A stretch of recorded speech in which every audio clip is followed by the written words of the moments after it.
Hello,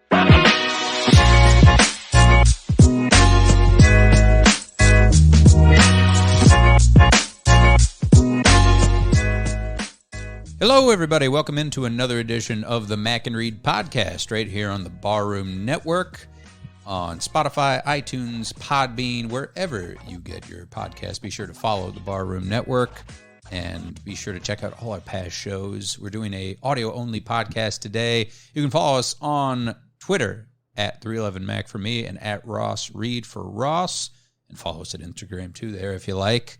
How are you, Ross? What's going on? I am swell. How are you? Also swell. I like the use of swell. Swell is a good one. We need to bring swell back. We got to bring swell back. Maybe the rappers will start doing it. Maybe Chance the Rapper would drop that in some sort of lyric, I think. That's right. We have a lot to get to on the podcast today. Bears players still getting arrested. Baker Mayfield on the move. Aaron Rodgerss getting tattoos of God knows what. Joey Chestnut, the GOAT on the Mount Rushmore of athletes, perhaps. And then to round it all out, we're giving our top 5 Marvel movies ahead of Thor, Love and Thunder. And we say goodbye to a movie icon, too. A very unfortunate cherry on top for today. But to begin, there's not really much Bears news. But, of course, this is so just fucking Bears, it feels like, Ross. This is the third player of the Bears to get arrested so far this season. I couldn't believe it when I read that, just circulating through Twitter looking for any stories, really. But David Moore, the wide receiver, again, third time a Bears player, has been arrested this offseason. This time, David Moore on drugs and weapon charges. What do you make of that? Is this an Eberflus problem? Is this a Ryan Poles problem? Is it just knuckleheads and not having enough structure? I don't get it, Ross. Yeah, I mean, at least it's bottom of the roster guys, right? At least it's not Justin Fields, yeah. Right, exactly. Yeah. Pringle is going to be, seeing, extensive time this year at the wide receiver position for the Bears. But, David Moore was probably a fringe 5'6" wide receiver. He came from Seattle. Was certainly not a lock to make the roster. I'm pretty sure now they're just going to end up releasing him at this point. But the details, it sounded like he was high. He had a gun in the car and fell asleep in the drive-thru of a Taco Bell. Oh my Lord! Sounds like my Friday night. Yeah, you're supposed to fall asleep after you eat the Taco Bell, not before you eat it. Yeah, dude, you peaked too soon. Yeah, absolutely. So it's unfortunate. It's a somewhat of a reflection on Ryan Poles right now, because he's the one who brings these guys in. And, Poles comes from, the Kansas City Chiefs who, listen, they brought in guys like Tyreek Hill and Frank Clark and guys who have had some checkered, backgrounds before. And a lot of times, in the NFL, we'll say if the talent is superior, then you can kind of look past some of these mistakes, but these guys aren't that good. So it's not a red flag right now, but it's a yellowish flag.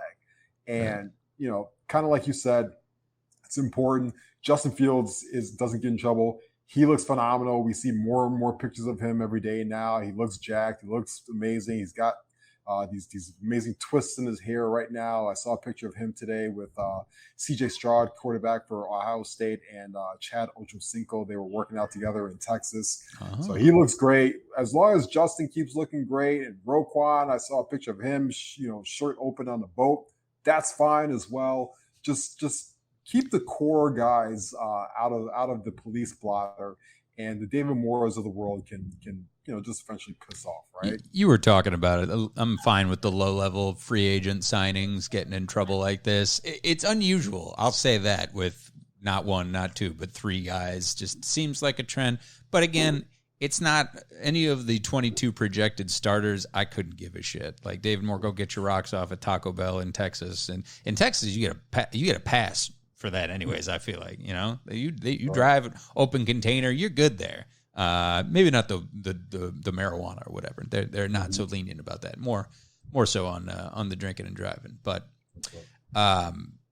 yeah, I mean that was not very surprising. I feel like with David Moore. But what is surprising is on another note, is this push, of course, and you knew it was coming. We haven't really talked about this much on the show, Ross, and podcast, but how Lori Lightfoot working with, this group basically that's trying to save the Bears at Soldier Field. Obviously, that's huge for the Chicago economy. It's huge for the city as a whole. It's pretty divided as far as people like, good, go to Arlington Heights and you'll have a state-of-the-art stadium. You'll be like Wrigleyville 2.0. You'll have a sports book, a hotel, the whole kit and caboodle.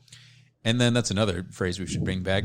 And then in Soldier Field, Lori's making this push. It's the lakefront. They would move north of the island, kind of just north on the north lawn of the stadium.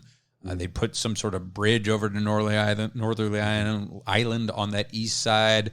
And there's all sorts of fun renderings if you go online to see what we're talking about. But it's like a lot of people are saying, it seems a little late where they've signed the purchase agreement. Like, what are you trying to prove at this point? That you still want the Bears? Because Lori this is kind of just, we don't need to talk about her legacy, but she kind of flip-flops on things like this too, where she said earlier when they signed that purchase agreement or were very close, she said, good luck, in a very sarcastic way.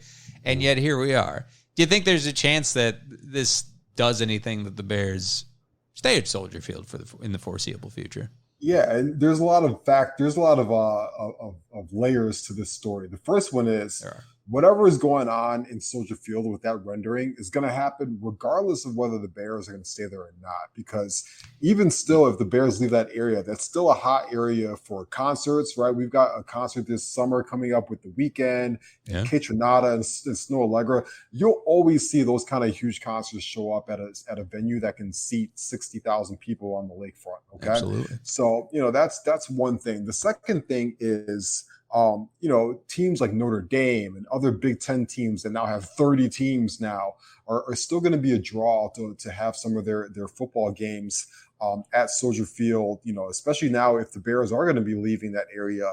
You don't have to worry about mucking up the field on a Saturday and then getting it ready for a Sunday, right? So there's still going to be a draw with that. Chicago, again, it's tons of lodging within the area. People want to be in Chicago all times of the year. People want to see sporting events within the city of Chicago. And then also Chicago Fire can also play a lot more games there as well. So I think that the renovations to that area are going to happen regardless of what the Bears decide. Now, with the Bears, to me, Arlington Heights, I think a lot of people aren't really discussing this enough. It comes down to money, and it comes down to how much of the McCaskey is willing to pump in for a brand new stadium, right? You look at the last couple stadiums that were built in the NFL over the years. SoFi is probably the latest one, right? That was $5 billion stadium, all paid for out of pocket from the Chargers and the Rams owners, right? No private dollars. All private dollars, no public funding whatsoever. Then you look at Las Vegas, right? Las Vegas doesn't cost $5 million. It costs about a little bit under $2 billion. But of that money, about $850 million came from public dollars. So this becomes a political game. Right now, the newest stadium that will be built will be in Buffalo. New York put a ton of money into building that stadium for them, and residents got super pissed off that their taxes went up. Yeah. J.B. Pritzker is running for re-election very soon. Is he willing to commit to a high-level tax for Illinois residents coming out of a pandemic and other issues and stuff like that when he's trying to run for re-election and do other things, right? All of a sudden, $850 million is not a guarantee from the state of Illinois. We know that the NFL will probably kick in some money, but they're probably not going to kick in any more than about $100 million or so, right?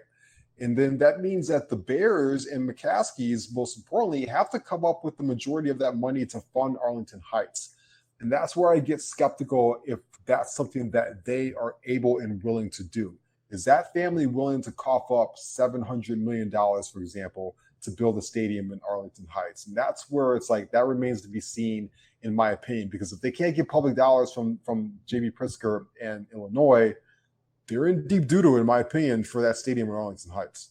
Yeah, there's no question there. And the McCaskies, I don't want to call them notoriously cheap, but it feels like this is a seismic thing where you reinvent the franchise going up north like that, and you're doing everything you can to pave the way for your family's future as ownership of the Bears and the franchises for that matter too.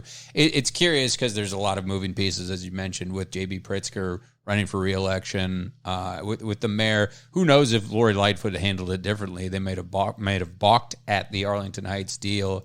And you brought up a good point. Soldier Field will remain. They're not going to demo Soldier Field, as it were. But the move to Arlington Heights, it just seems like, again, where is the funding going to come from? And Illinois, it's just it's like as predictable as the weather in February. The taxes are just going to be raised one way or another. Now, whether they help out and the taxes are raised to help build this stadium or not remains to be seen. But my guess is it would absolutely happen. And it just seems like a foregone conclusion that the Bears will move to Arlington Heights. It's just a matter of when, and seeing who else will kick in besides the McCaskey family. I don't know who else would be on the docket. A lot of the billionaires who would be kind of suspect. Like you could see Ken Griffin from Citadel was moving out. Maybe he would have kicked in some money, something like that. But he's number one. He's the richest man in Illinois for a while there, and one of the richest men in the United States and the world. He wanted to move out of Illinois because of the taxes. So you got to figure that the big players are kind of hesitant if they have to put up that money. And the McCaskies got to know too. They see that it's going to take a lot to build out that area from the ground up, like SoFi or like any of these brand new beautiful stadiums like Buffalo, like you mentioned too. Yeah, absolutely. It becomes really difficult. I mean, you look at a city like Vegas, that was a slam dunk for them. That stadium is attached to Mandalay Bay. It's right off the strip. It just enhances the entertainment value that is already, the infrastructure for that was already built, right? Literally all you had to do was build a stadium because everything else around it was already in place. And that's kind of the benefit of building within the city limits. When you go out to Arlington, to what you said, you have to build everything from scratch. That's not only the stadium, that's the entertainment center outside. These are restaurants. You have to convince restaurants to come in there and build and stuff like that. And so that's going to take a little bit of time, in my opinion. So I think, to put it in football terms, we're not even close to midfield right now in terms of where the Bears are going to play at in the near future. There's still has a lot to be worked out on both sides of things. They haven't even fully assessed the soil yet in Arlington Heights to see, what the ramifications are around building around that. That's going to be coming up, I think, within the next year or so. So, and who knows, Lori Lightfoot might not even be the mayor of Chicago by the time this becomes a real conversation, right? Because, I think that if a guy like Rahm Emanuel was still the mayor of Chicago, I think he would have been able to find a way to keep them in Chicago in some capacity. So, there's still a lot of dialogue to be had. I think that Arlington is the leader to be the next home of the Bears. But if we found out in the near future that somehow the Bears were able to put enough infrastructure around Soldier Field, and it didn't cost the Chicago Bears and McCaskies any money to do so, to keep them there, it would not shock me one bit when the Bears were like, you know what, we're going to sign another 25-year lease, and we'll keep Arlington Heights over here, and we might develop something on it, or we might sell it. Because I think a lot of people are saying, well, they spent $200 million on that land. It's like, cool, you do know land can be sold again, right? Like the property gets sold all the time. So it's going to be interesting to see. Yeah, it's interesting how many different scenarios there are too. It's certainly the point that you brought up with Lori Lightfoot. It seems a little late, but it doesn't really matter as far as what's in the past and how a different mayor would have handled it, because Lori Lightfoot handled it poorly, and now she's kind of paying for it with the franchise threat to move. But with the ownership, they could pave the way for another NFL team. The NFL is always looking to expand. It would be kind of ridiculous to have two teams in Illinois, but it's not unheard of. I mean, look at New York and what they're doing for sure. But the Bears are nowhere close to deciding as far as where they play.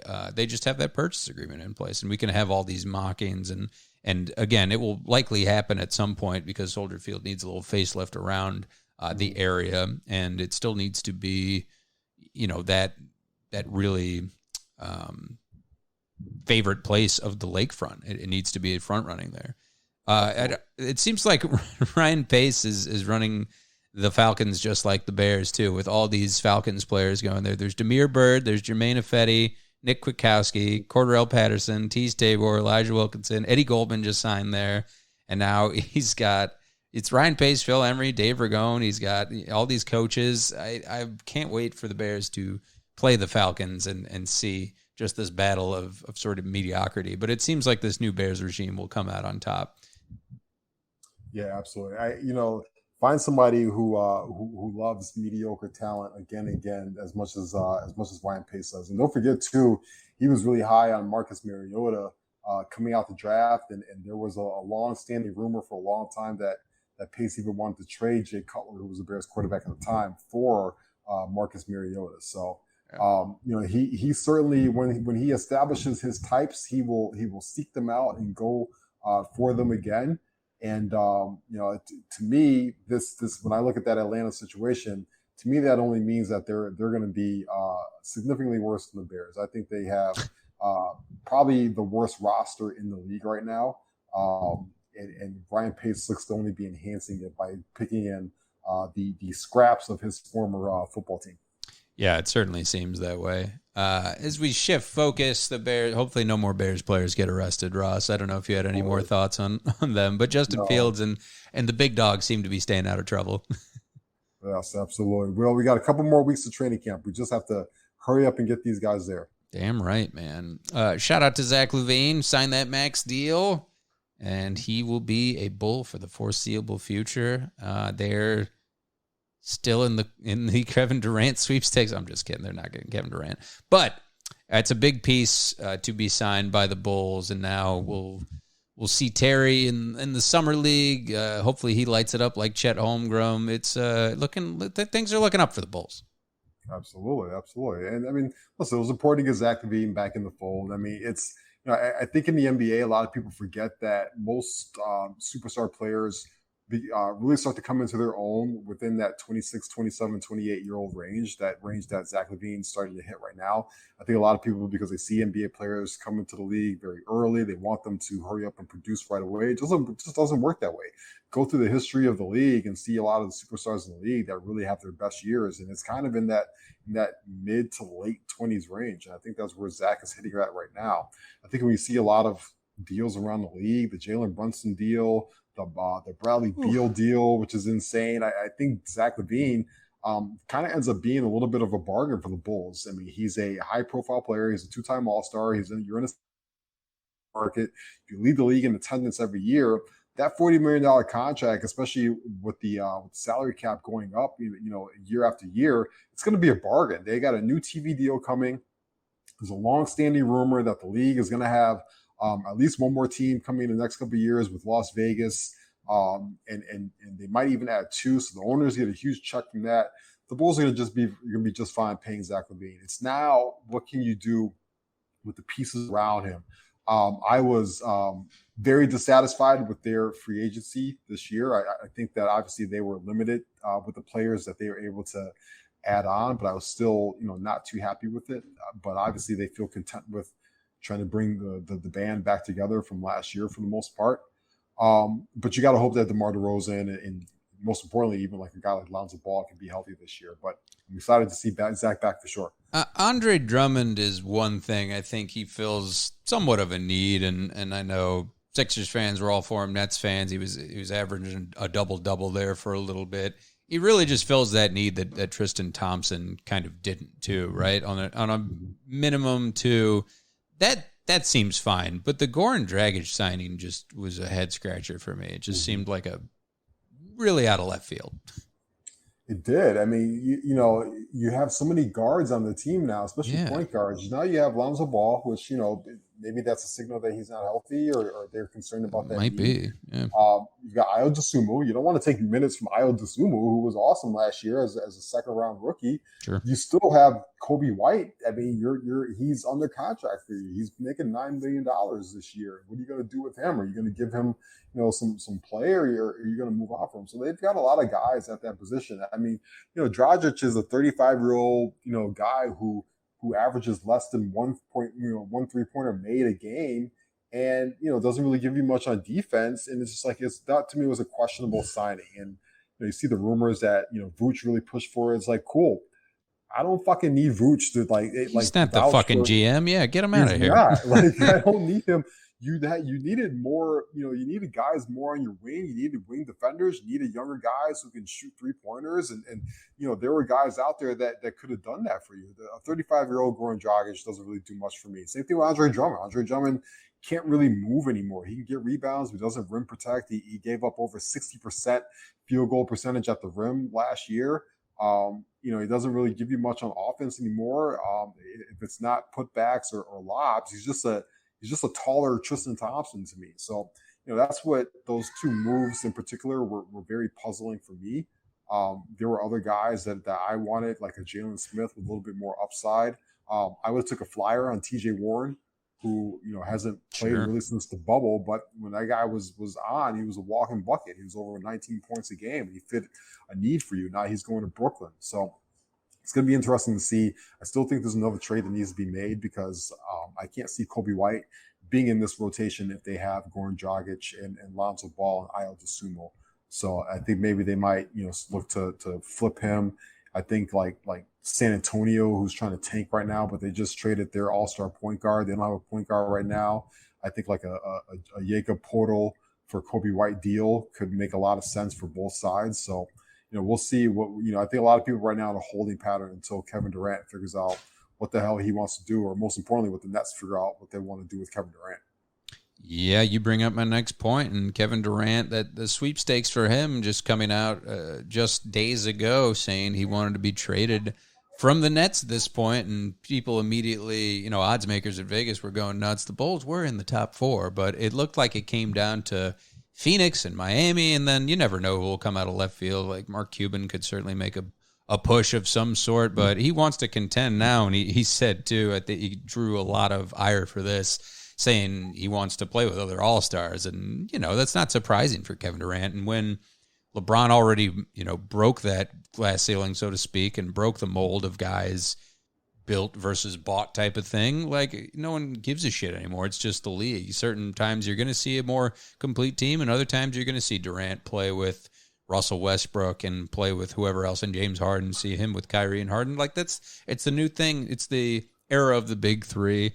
It definitely seems like of those three teams, Phoenix and Dallas and the Heat, that they would certainly be up there. I don't know what kind of package it would take. That's also why I said the Bulls should just steer clear of that. Although he is a transcendent talent, obviously one of the best players, probably top 20 of all time when you look at it now. Mm-hmm. Maybe top 10 if he continues and gets some more rings on this run that he is. He's a freak of nature at 7 feet who can shoot well and can go baseline to baseline like he has if he remains healthy. I don't see obviously where he's going to land, but it's going to take something insane, some sort of push, and I can't imagine what that package is going to look like for wherever he lands up. Yeah, and even going back to a point that you just made, I actually think that the league is trending away from the super teams right now, because I don't think that a lot of these basketball teams are willing to trade all this draft capital and gut their rosters for 2 or 3 guys. It's just not really working out like you thought it was. Look at the Lakers situation, how many picks they traded for Anthony Davis, and they gave up the Brandon Ingrams of the world, and they gave up the Lonzo Balls. And yeah, they got a championship. It was a bubble championship, so it's not going to age well. And now they're just in a catastrophic mess, and LeBron James has your team hostage. Jeannie Buss is tweeting on a Sunday night at like 11 o'clock LA time that Kobe was the most loyal Laker, and I wish people were like him. That's obviously a subtweet to LeBron. Yeah. Look at the Nets. Look how many picks the Nets gave up to get Harden, Durant, and Kyrie there, and now you're in a complete disastrous situation. Whereas you look at your last two NBA championship winners, Golden State Warriors. That is a team that is basically built from the ground up with the infrastructure of Steph, Clay, and Draymond. They never left. And Steph Curry never said, I'm going somewhere else, or you have to do this, or you have to do that. He trusted the process. He allowed them to go through the D'Angelo Russell phase and eventually get Andrew Wiggins, who, by the way, was a sign-and trade for Kevin Durant. So savvy move there to get back a very valuable piece that helps you win a championship, right? And you look at the team. Yeah, you look at the team before them, the Milwaukee Bucks. Giannis Antetokounmpo. He said, "I'm never leaving Milwaukee. I'll trust you. Build it around me." Right? A lot of that situation is very built and not bought. Drew Holiday was a trade, but Chris Middleton developed underneath their tutelage and stuff like that. So I think teams are trending that way. If let's say you're Toronto, right? You can't gut your entire roster for Kevin Durant because, in my opinion, it doesn't make you a favorite to win the title, right? Boston is another one. They didn't win the title, but they went to the NBA championship. Tatum, Brown, and Smart are all players that they drafted. So I just think the trend from these super teams are really going away because these teams don't see the value in it in the short term or the long term. And I like it. I think that's where the league needs to be at. Yeah, I like to see that better, the built versus bought. It goes back and forth, right? We saw the Lakers in the bubble, saw Anthony Davis and LeBron win one, and then you go ahead and you see Milwaukee and how they bred Giannis. They built a good team around him. You see it with the Warriors. I'm all for that. And it's like you said, the risk you have with Kevin Durant, he's getting up there. Yeah, he's a great player, but he's also kind of a hostile personality like that. You give up a lot, and you put yourself in the position potentially to win right away if you keep your role players, but it also comes back to him. Is he going to take less money? Is he going to be that commanding presence? Is he going to be that guy who will take you there? And with Miami, those packages, and Phoenix, all sorts of different packages that just didn't seem to make a lot of sense. I think Miami certainly makes that push with Pat Riley. What did they give up? I mean, is Jimmy Butler gone at that point? And guys like Tyler Hero and whoever else you try to give up, Bam Adebayo, like right there, if that's the trade, then is it worth it for the Heat? It doesn't look like it to me. But he's got to go somewhere if he's requesting this trade. Yeah, or maybe the Nets call bluff, right? Maybe they say, hey, look, you're on the contract for 4 more years. We're not going to just trade you for 75 cents on the dollar. That's not what we're going to do. If you want to sit, you can go ahead and sit, right? And you and your buddy Kyrie can sit, and we'll wait you out. Well, you're either going to play basketball, or we're going to just run this with Ben Simmons and then maybe get a top 5 draft pick and then maybe trade you in the offseason. So, and I don't think Kevin Durant is willing to lose a year of basketball at this point in his career. He's entering year like 16 or 17. Like he doesn't have a lot of time left in this league right now. He needs to play all the basketball he can. So, I think that the Nets are not going to be in a rush to trade him. They, if they don't like the package, they shouldn't do it, nor should they. They gave away their entire team. They fired a coach in Kenny Atkinson, who was a really good coach, to put this whole thing together. Why? So you guys can say you want to leave a couple of years later? That's bullshit. They don't. If I'm the owner of the Nets and I'm worth, $7 billion, I'm not going to let you tell me what to do or how to run my business. That's just not what we do. I'm especially not going to let some damn Kyrie Irving, try and dictate, everything around me, especially when I'm that successful. So it might be a good old fashioned Mexican standoff here. And we'll see who blinks, but I don't think the Nets are going to blink anytime soon. And also, this free agency seems indicative this season of just that. Like, we're not seeing a lot of big names go anywhere. I mean, John Wall was a big name, but he left, and then you're just seeing guys either get paid or wait till the next season type of thing. So it remains to be seen. We'll have to monitor that as the weeks go on. I wanted to bounce back to the NFL and get your thoughts on Baker, who is now a Carolina Panther. We were just talking about that situation with the Browns, and I mean, what happens now if Deshaun Watson does get some sort of suspension? Browns seem pretty screwed for a while there, at least. I don't know what kind of suspension would be there, even with the settlements from these young ladies coming out here. But a lot of people are of the mindset where Panthers weren't world beaters, but they certainly had the potential to be a playoff team last year, a fringe, wild card team maybe. A lot of people think now that Baker Mayfield is on the Panthers that they certainly could be a playoff team. If it's me, I've seen the tape on Baker, and I've seen the talent that's been around him. I've seen the bad Baker that came out most of the time, and some of the good Baker that looked like the Oklahoma Baker and looked like the NFL caliber talent. He's very up and down, and there's something to be said for a fresh start. I think Carolina has some great wide receivers and some great skill position players around him to succeed. I mean, he's got to love going from one great backfield to the other with Christian McCaffrey if he can remain healthy. I know Robbie Anderson, it was funny, reporters asking him, he's like, I'm just standing up for my quarterback, because now there's two former, top 5 overall picks in him and Sam Darnold vying for the starting job. It's not, guaranteed that Baker would be that guy, but it's pretty damn sure, you would think. So what do you make of the move with him going to the Panthers? Yeah, I like the move for Carolina because you're kind of between a rock and a hard place. You should have probably took Justin Fields last year. You decided to take a cornerback instead. Fine. That now you kind of made your peace with that. You gambled on the Sam Darnold situation. It blew up in your face. He's not your long-term answer. I think most of the league knew that before they made that trade. Now you bring Baker in. I actually think Baker is a solid quarterback. He's not great. It's not terrible, but he's solid when he's healthy. I think he wasn't healthy last year. I think he just got the shit kicked out of him most of the time. And he had a ton of injuries. And I think because of that, he just wasn't very good. But now you have, hopefully Christian McCaffrey is healthy. Hopefully, like you said, they still have Robbie Anderson. They still have DJ Moore. That's a good infrastructure of guys to be able to have around Baker, and he should be able to succeed. That division outside of Tampa Bay is not great. Right. So I think that, it's kind of up for grabs there. I think that, playing in a city like Carolina or out in Carolina is a little bit more low key for him. I think he's in a good position. He's going to be playing for another contract. That's also a very important thing, is he's entering the last year of his rookie deal. So he's playing for new money. That could motivate him.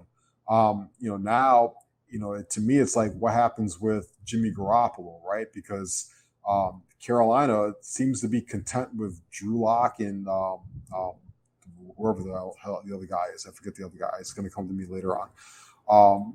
But the Deshaun Watson thing, let's say he gets more than 8 games. Is that worth the Browns, who really don't have any more draft picks? They traded everything for Deshaun Watson, but do they want to bring in Jimmy Garoppolo for a season or for half a season, or are they really going to roll with Jacoby Brissett for a bunch of games after they put all that money into even outside of Watson, getting guys like Amari Cooper and a lot of the other guys that they brought in on defense to really make a run out of this? So Jimmy Garoppolo is going to be a name now to watch going forward. Is San Francisco going to keep him and just give the keys to Trey Lance, or are they going to bring Jimmy Garoppolo into training camp and let those two battle it out? The NFC South, it's funny seeing Atlanta with Marcus Mariota, Carolina now having Baker Mayfield and Sam Darnold, and then Jameis Winston in New Orleans, and now you got in Tampa Bay, of course, the GOAT, Tom Brady. But I'm interested to see, too, with the note of Jimmy Garoppolo, he's kind of that last quarterback on the move, it would seem. You touched on Drew Lock and how Seattle, I guess, is stuck with him potentially now. But Garoppolo, I would think he would do everything he could to continue to play for a winning franchise in the 49ers. But it's just, that's tough. It's a tough call for him to make at this point. Who's staying and who I wanted to talk about in Green Bay, as we knew, man, Aaron Rodgers is going through some things, just judging by, he's been watching too much True Detective or something. Like, it's, what the fuck did he get on his arm? Like, it is, and I think someone tweeted, like, Kyrie, everything Kyrie Irving is talking about, I'm butchering the quote, but basically It looks like that on his arm. It's like 2 lions looking at each other. There's an eye. He's had some bad breakups, something like that. It is ridiculous. Is this a prank? It's a very weird move, right? He's one step away from, I don't know. I don't even know. At this point, he just really doesn't belong. He's like a fish out of water in Green Bay. He's like some weird conspiracy theorist, Illuminati, just kind of like whack job, right? Crazy at this point. And I feel like, he's gotten one foot out the door right now with football, and football is slowly going to the back burner. It's tough to pass up all that money. He's still very good at it, but clearly the guy has other interests right now in life other than playing football. He really is turning into the Kyrie Irving of the NFL, which is not where you want to be at, in my opinion. Yeah, you don't want to be mentioned in the same breath as Aaron Rodgers, for sure. Aaron Rodgers as as Kyrie Irving at that point. And shout out to the Raiders. They officially hired Sandra Douglas Moran as their new president. How about it? The NFL looking woke. Congratulations to her. Congrats. She is a UNLV law school graduate, so obviously she comes with a great background, a high pedigree. I love when organizations in sports in general just really think out the box and do smart things for their organization. It makes a lot of sense in the world if you hire somebody that's used to running an organization and knows infrastructure, and knows how, the processes around human resources and how to talk to people and how to manage people, and then underneath them hire actual football people to do the football stuff, right? Hire a general manager who strictly knows football and doesn't have to deal with all that stuff. And that's how you get away from having the disasters like the Mike Mayock's of the world, and definitely the John Grudens of the world, yeah. right? Mm-hmm. Absolutely. So, and I think Vegas is in an especially touchy situation because you have to be careful.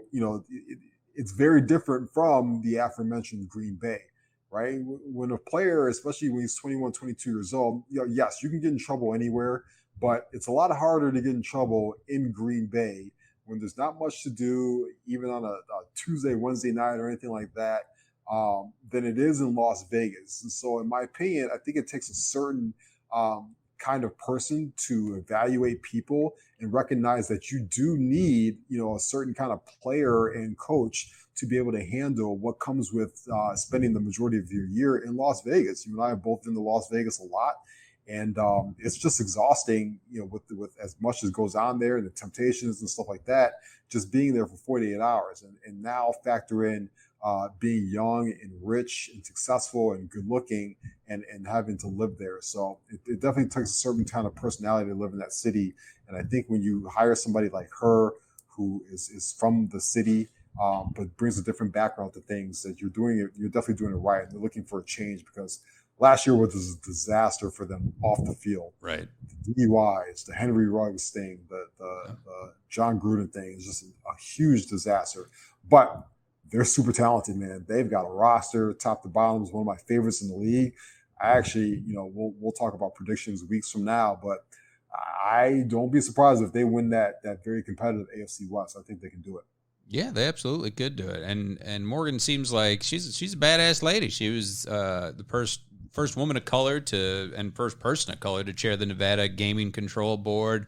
Third black person to become president of an NFL team. I mean, it's impressive. She's just a badass lawyer, and she seems like she'll restore some order to that franchise that has a lot of potential. So kudos to her. That's exciting news.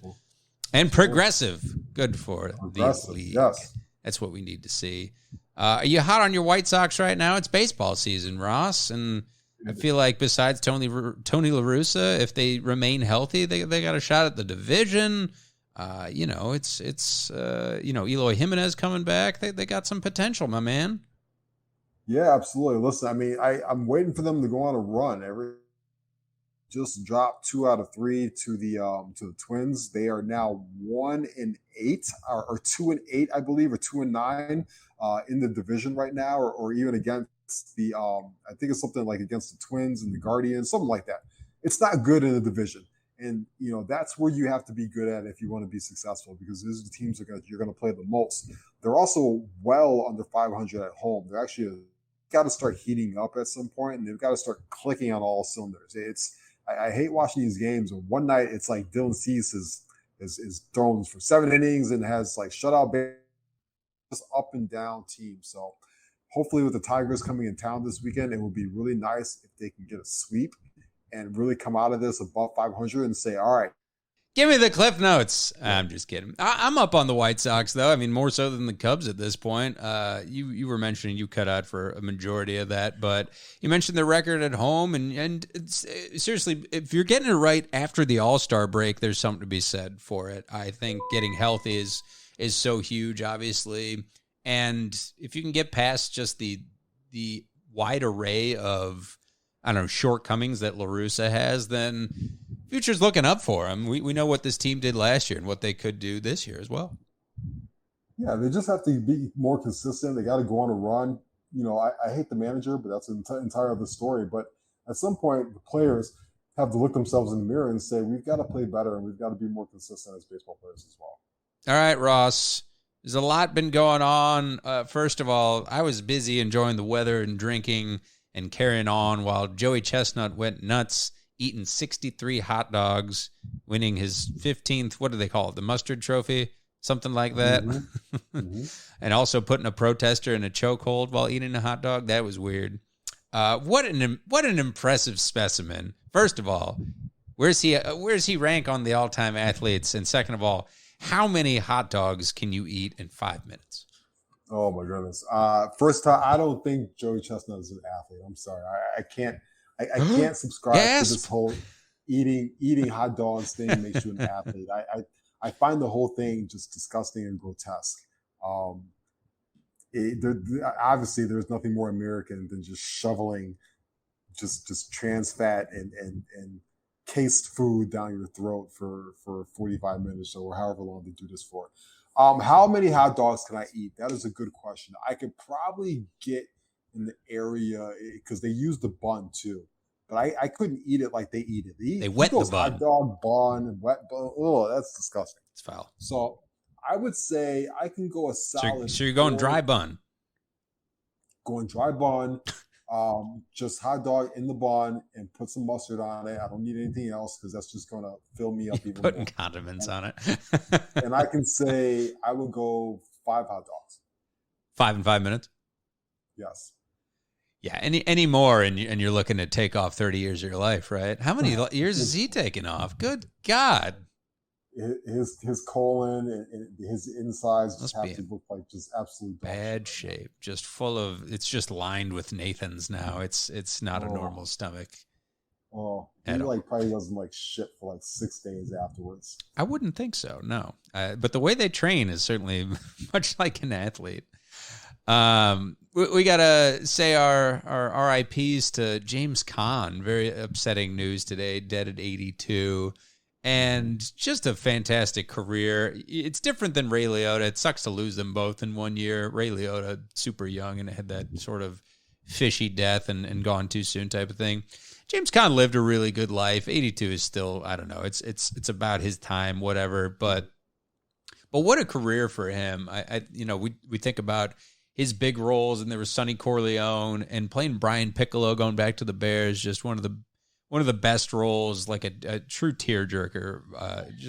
And Paul Sheldon in Misery, one of my favorite movies. That's an outstanding one. And then he was Buddy's dad in Elf. Just had a fantastic career. There's been an outpouring of love, of course, from everyone from Michael Mann to Kathy Bates, just talking about his effect on the industry, and of course Francis Ford Coppola remembering Jimmy Caan. It's just great. His son is in Hollywood now too, but he's had he's played hotheads and Roughnecks. I read some interview of him in Playboy magazine, I think, where he's just shit talking the journalist as he's doing the interview.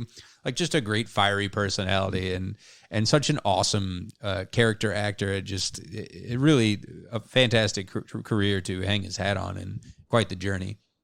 He was awesome. He had so many great movies to me. I put on Twitter earlier about Rollerball. If you've never seen Rollerball before, it's an awesome movie. It's very much so a microcosm of where sports and capitalism is at today. Thief is one of my favorite movies. It's early Michael Mann. It kind of set the stage for when Michael Mann eventually comes out with Heat and Collateral and all the other great Michael Mann movies that he's done before. You hit it on the head. He was an Elf. He did Las Vegas, the TV show, for a long time. The guy was just constantly working all the way up until the end. Misery is an absolutely phenomenal movie. It's probably my second favorite Stephen King movie of all time. He was just a terrific actor. He just, we're going to, pivot to quintessential IP theater in a minute. But what I love about those actors like him is they didn't succumb to those IP franchises. He was able to have a big, successful career. His only IP franchise was The Godfather, right? And he was murdered. Spoiler alert: if you've never seen The Godfather, he dies. He was in murdered. Style. Yes, in style. One of the great kills in movie history. He was murdered, pretty early on in the trilogy. So you just feel like, I was thinking earlier, I was like, who would he be? Like, is he like a Robert Downey Jr.? Is he a Christian Bale? Is he something like that? And then you look at both those actors I just named, and as much as I love what they've done with superheroes, I feel like both of them have been robbed of their prime years because all they did was play superhero characters. It's true. Right? Christian Bale at the peak of his career was Batman. And we not lost, but Robert Downey Jr. was Iron Man for 10 years. And what else could he have done non-IP related for 10 years? And then lo and behold, full circle, we're going to talk about Thor in a minute. Who's the villain in Thor this weekend? It's Christian Bale. So I just appreciate these old actors and these guys who did original films and took on original roles and still were able to be iconic. It's awesome. I'm watching The Old Man right now on FX. Oh yeah, you're loving it. Oh my God, I am all in on The Old Man.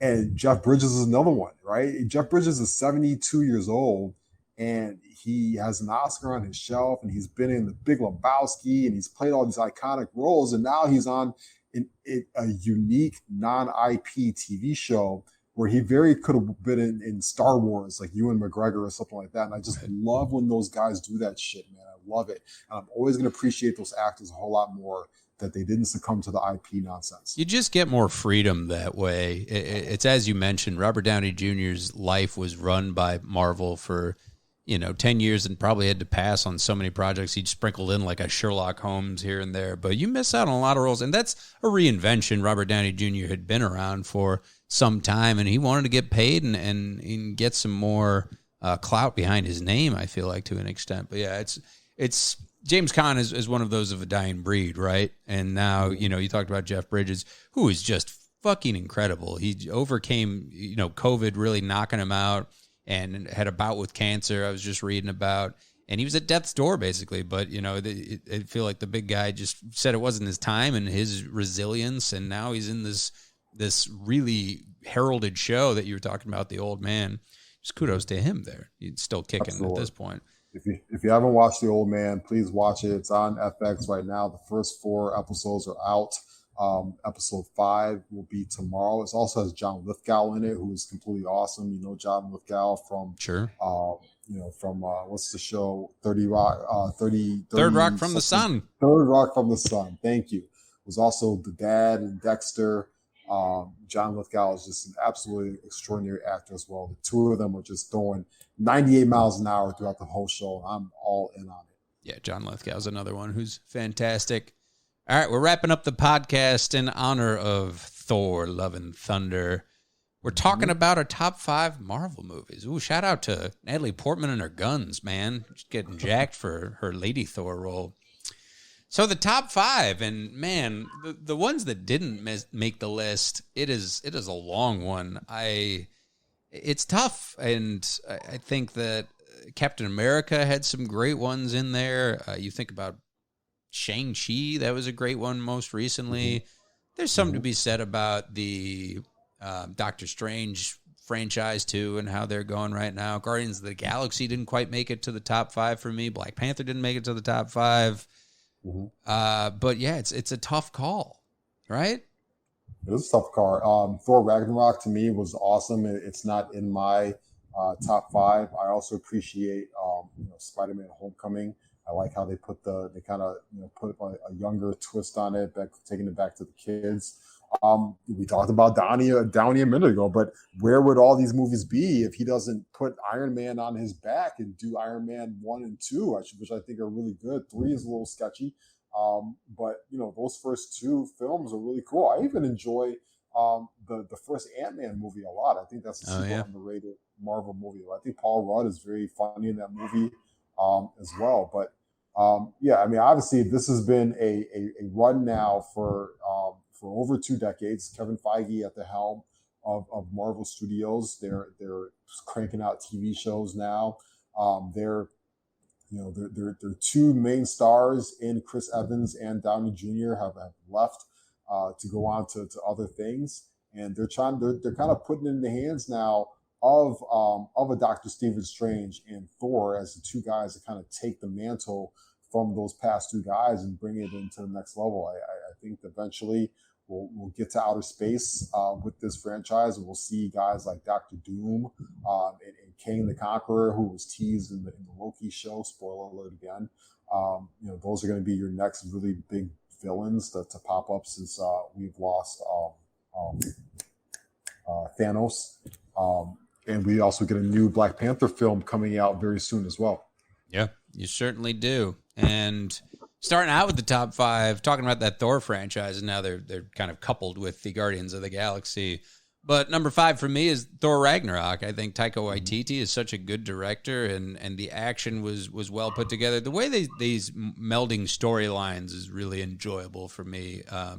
You can take all the CGI for a grain of salt, but there was a touch of humor in Thor Ragnarok. I think it was Cate Blanchett as the villain, when she was a badass lady for sure. And there's just a lot of humor. Taika Waititi's so good at that and pacing the action. You have a good soundtrack to go with it. You throw Zeppelin in there, I'm going to go nuts for that. That is number 5 for me. Nice. I love that movie as well. To me, the first 2 Thor movies were not very fun to me. I think they were kind of sloggy and just kind of like way too over the top and just way too serious for their own good. Yeah. And so when you bring a guy like Taika Waititi in there who throws in a lot more color, wants to have some more fun with things. Remember, he's the guy that also does Jojo Rabbit. He's got a Star Wars movie coming out real soon. That all of a sudden kind of put me just all in for me on the Thor franchise. It made Thor to be a lot more likable, lovable figure to me. So good choice. There you go. What's number 5 for you? Number 5 for me is Black Panther. Black Panther to me is just a cultural revolution. Ryan Coogler is one of my favorite young directors that we have right now. I always tell people, if I was buying stock in directors, it definitely would be Coogler and Jordan Peele. I will go watch anything that those two guys make, probably for the next 10 to 15 years. And so what he was able to accomplish with that movie, it was just such a huge cultural phenomenon. It was great to see a black superhero on the screen and see that entire beautiful black cast. You got Angela Bassett in the movie, and Forrest Whitaker is in the movie as well, right? And Michael B. Jordan was good to me as Killmonger, the villain. Such a fun movie. The soundtrack is one of the best soundtracks we've ever heard in the last 10 years from movies, curated by Top Dog and Kendrick Lamar. It flows so great throughout the whole film. I love the colors. I love the stories. I love the Sterling K. Brown stuff in the movie as well, who's a super underrated actor too. I just love Black Panther. I watch it every now and then. My son loves it. It's probably one of the few Marvel movies. He's only 5 now. It's one of the few Marvel movies that he can actually really, really get all the way through. I think it's because of the colors and the representation. So it's definitely number 5 for me. I love it so much. It's a good one. God, that soundtrack just fucking goes hard too. That's a great one.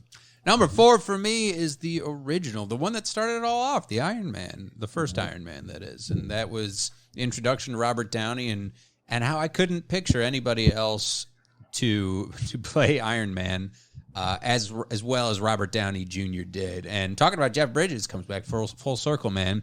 He was such a good villain in that movie. It really just set the bar for the franchise, like the whole Marvel cinematic experience, and Downey, dominating that character for 10 years, going into the Avengers and going into several Iron Man movies. That's number 4 for me. Nice. I love it. Yeah, absolutely. I remember the first time seeing that in the theater. I was like, they're really making a superhero movie about Iron Man? Like, does anybody really care about Iron Man? And then they went with it. And obviously Downey was so spectacular, and it just kicks off a run that I don't think anybody saw them being able to keep going with even to this day, as we have another movie coming out. So definitely the OG, like you said, the one that started it off. Shout out to Iron Man. I rewatched it as well not too long ago. Still holds up. He's awesome as well. I love him. The dynamic between him and Gwyneth Paltrow in the movie as well. Yeah, that's Pepper Potts, and Jarvis as his own character, right? That's right. So what's number 4 for you? Number 4 for me, to me, it's like kind of when things started getting really, really fun and also really serious. Like the stakes were really high for all these characters. And that was Captain America Civil War. It's a good one. And that felt like it was a Captain America movie, but that was an Avengers movie. You saw everybody in that movie. That also is the first time that we saw Black Panther on the screen. It starts off with that huge explosion, right? That kills Black Panther's father at the beginning of the movie. And it just goes on to this epic run. You see everybody. You get some Spider-Man in that movie as well. So we're introduced to Tom Holland in that film. Yeah. We're introduced to the Ant-Man in that film. It was a true Avengers film for me. It was such a fun movie. But then at the end of it, I just love the dynamic of, who's right and who's wrong. Is Tony right? Is Steve Rogers right? That fight at the end between the two of them is awesome. That reveal that the Winter Soldier was the one that killed Tony's father, right? And that whole dynamic is really cool. Yeah. And you walked out of that movie saying, like, oh shit, this isn't just some like superhero kind of, like, now things are kicking up a little bit and we've got some real drama and storyline behind these movies. And I think it sets up what has become, from there, the best run that these movies have had. I think it started with Civil War. Yeah, it got less campy as it went along, right? It got more serious going from there into Avengers and crossing franchises like that. It takes a dark turn, and it brings up that like moral dilemma with the Captain America crew versus Iron Man's crew. It was cool. It was exactly Avengers before that. Number 3 for me is the most recent installment of Spider-Man, No Way Home, and man, they brought it. I enjoyed all the Tom Holland Spider-Mans. They're all great, like well cast. You got Zendaya in there. The guy who plays Ned is hilarious. You have Marissa Tomei as Aunt May, of course, is great, and good villains for the most part. The one with, what was that, Jake Gyllenhaal was pretty good, and then they had Michael Keaton. But this most recent one, I think, brought it. And when you bring in the multiverse, it's hard to obviously follow a lot of that, and I feel like that's where people were lost with the most recent Doctor Strange. But it was really well executed, I thought, with this last Spider-Man, bringing the other two Spider-Man and Tobey Maguire, Spider-Man, if that is, Tobey Maguire and Andrew Garfield, bringing them into, and it was a good plot line, and bringing back those old villains too was awesome. Willem Dafoe, among others. It was really well done. It didn't feel as just reliant on CGI. There was some pretty good plot in there too. That was the best Spider-Man for me. It's number 3 on my list. It was an awesome movie. They did such a great job with it. I love how they blended in the Sony characters with the Marvel Studio, Spider-Man characters, and they kind of really jumped into the whole multiverse thing full-fledged. That kind of comes to a culmination with the latest Doctor Strange movie. They'll keep going with the multiverse stuff, but right. I think that was the best representation, the best way they can do it without just confusing the hell out of everybody as well. What is number 3 for you, sir? Number 3 for me, can I cheat a little bit? I suppose that's allowed. This is open book. There you go. The number 3 for me is Spider-Man Into the Spider-Verse. There you go. I kind of figured this was going to, yeah, there you go, Ross. I like it. This is an animated film. This is Miles Morales. I got to tell you, this is probably the most skeptical I've ever been of a movie before. And sitting down with it and watching it, I wanted to watch it 3 times in a row after I saw it. It is just absolutely amazing. It holds up. Again, great music, great representation. I feel like it's what Spider-Man would be like if it was a real life situation. He's wearing Jordans in the movie. It's just absolutely awesome. We go through the Spider-Verse stuff again. We've got the old fat Spider-Man. We've got Spider-Pig and the black and white Spider-Man and Gwen, the Spider-Girl. It's just such an awesome, fun movie. It was Bradley's favorite movie for like 2 months straight, which for like a 3-year-old is pretty amazing. Which is a testament to how good it is. So I know it's not on the same lines of the Marvel canon. And I really wanted to put one of the Avengers films right here, but I was like, I wouldn't be doing this movie justice if I didn't have this somewhere in there. And I still hold out hope that one day we will see Miles Morales cross paths in a real life action version movie with the Peter Parker as well, with Spider-Man. That'd be really cool if we could see somebody play Miles Morales and cross paths with Tom Holland. There you go. No, I like going off the beaten path for that one, Ross. That was a good call, including them in the top 5. Number 2 for me is the original Avengers, where everybody's getting together. The Hulk and Thor, Captain America, Iron Man, they're all fighting against Loki. This is when Loki's big coming out party, and we're briefly introduced to Thanos and that, but him opening the portal and all those flying like whales and shit, it was pretty epic, going across New York City fighting. This was one of those where you knew, seeing this franchise, you had to see this in theaters. I don't see a lot of 3D movies too, but this was like stunning in 3D. It was well done. Eerie, like when they were going out to the space scenes were well shot. Again, like the pacing was so well done. How it all comes to the climax with all these Avengers again fighting to save planet Earth. It was pretty incredible. And you see, like, briefly thinking that Iron Man might be done, but he saves the planet. It was really well done and set up again that next chapter of the franchise and set up that Thanos character really well. Absolutely. It was probably the first time that you can like see all those big budget actors and stuff like that just get on the screen and you have all that airtime shared together and they kind of just flowed into each other. So awesome movie as well. I completely agree. I think that was Josh Whedon movie. The Russo brothers didn't take over yet. Yep. So the Captain America movie is coming up. But my next movie on my list, I do have an Avengers movie as my number 2. It's not Endgame. It is Infinity War. I think out of the 2 movies, the first one to me is the most rewatchable, is the most fun, is the most captivating.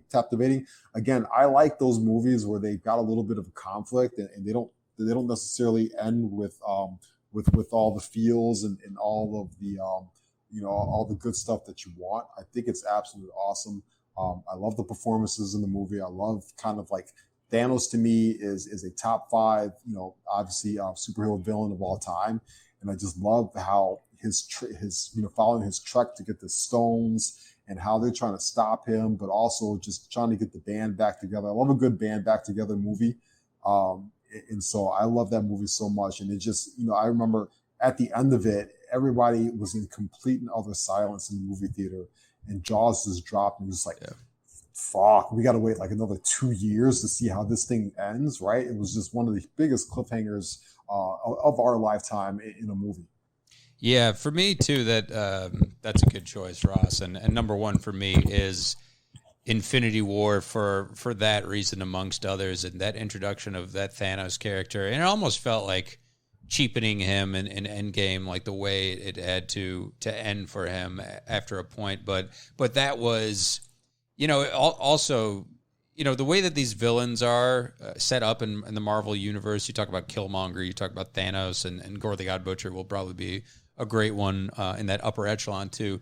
But you kind of see their points in some cases like this, where Thanos is like, well, half the population control. Here we go. Like half the universe is just gone like that. It's I'm not saying I side with him, but that was such an interesting plot turn. And seeing, honestly, a situation where it's rare you do see it, where there's a lot of cop outs, like in Endgame, like Captain Marvel wasn't even used like she should have been. It just seems like this was that first time where the Avengers and company had met their match. And again, like taking it up to a darker level when you're losing Loki and just a lot of like major characters. You see Black Panther disappear. You see them, theoretically be written off there and dissolve. It's like you said, Ross, that was one of the more powerful moments in the Marvel franchises of the movies, was when he snapped his fingers. And that's just iconic now for that franchise, and that right into that Thanos character and how well that one is structured. It's pretty great. That's number 1 for me. Absolutely, I love it. Absolutely, my number 1 to me is a movie that I don't think that people go back and watch enough. I think from top to bottom, it's probably the best cinematic experience of all of the movies. I think it's shot the best. I think that it's the best acted. I think it's got some. It's got like Robert Redford, appearing and stuff like that. It's Captain America, the Winter Soldier. The Winter Soldier is just like, Oh my God, such a great movie, such a great sophomore movie to the whole Captain America franchise. I like the first Captain America a lot, but just introducing Bucky Barnes, we've seen him before in the first one, but introducing him in that dynamic as the Winter Soldier, as a guy who is equally as powerful as Captain America, but it's just completely being seduced and manipulated. And the acting is awesome. We see the scene where he does kill Tony Stark's parents and stuff like that. I just love that movie so much. That's also the first time that the Russo brothers came on board and really just took the helm out of all of those big movies. And you can see it. I implore people, go back and watch Captain America: The Winter Soldier. It just really is a great cinematic experience from top to bottom. It's an awesome, awesome movie. I love it so much. I'm going to have to watch all of these, man. And it starts with Love and Thunder, which I'll be checking out tomorrow. And I'm excited. Nice. I'm excited to see what Taika Waititi does with this one and bringing Natalie Portman back into the fold. And Christian Bale, that's a good get, man. It's a great guy. It's one of my guys, my favorite acts of all time. I'll be seeing it on Saturday, so we'll have to come back next week and compare notes. I hear he was very method for Gore the God Butcher. He stayed in character throughout. He's very method for everything, which is, he really is. You gotta love and hate the guy, but he is very serious to his craft, and you can definitely appreciate that. Yeah, no question. That's our show. We've run out of time. Thanks to everybody for listening in. Remember, if you missed any of our previous live episodes of the Mac and Reed Show, you can check them out on YouTube and follow the Barroom Network on Spotify, iTunes, wherever you get your podcasts. Follow us on Twitter. Follow me at the Real Evan Mac. Follow Ross at Ross Reed. And as usual, in the wake of the Highland Park shooting and everything else that's happening out here, just we missed out on that because we don't want to bring you down. But take care of your fellow man and woman, and be good to each other out there, people. Absolutely. Please do. Take care. So long. Record.